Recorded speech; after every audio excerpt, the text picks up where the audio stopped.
Hello guys, dito tayo ngayon sa sa luma, palalulubog, lilitaw na trabaho ko. Walang nakatira dito. Yun oh. Nilinisan ko yun noon last year. Yun malinis naman. Ano kaya ang gagawin ko? Punas-punas lang tayo guys. Ayan. Dito ako ngayon. Dito sa Boulevard Condominium ng Ampang. Boulevard daw ito eh. Bahay ng datin.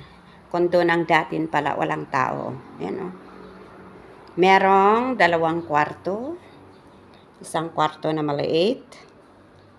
Tapos, isang study room din. Ayan. Yun.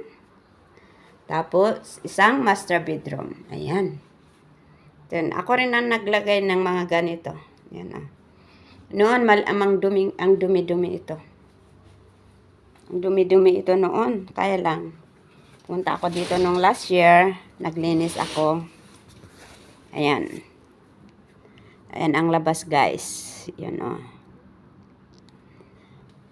Ayun. Ito ang toilet din. Toilet. Ayan ang toilet. Malaki ang toilet nila dito. O yan o. Pero walang tubig. Ewan ko. Ayan.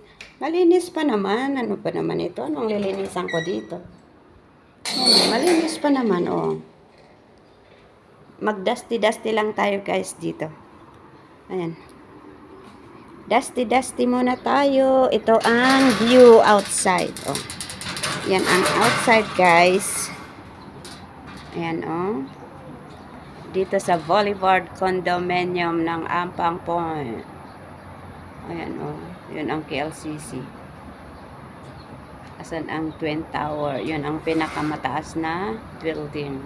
Merdeka Square. Asan ang, yan din ang Twin Tower. Tapos,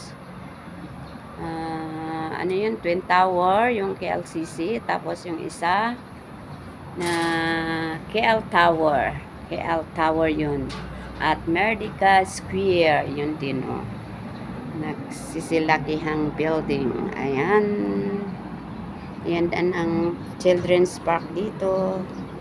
May swimming pool pala doon. Maganda pala dito. May playground din doon. Ayan, maganda pala dito. Hindi ko alam. Ayan. Ang Boulevard Condominium.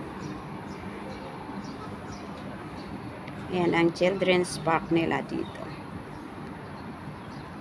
Ayan. Okay guys. Start na tayo ng ng punas-punas. Baka 2 hours lang ako dito guys. Kasi malinis naman. Magpunas-punas lang ako. Ayan. Okay guys. Bye-bye.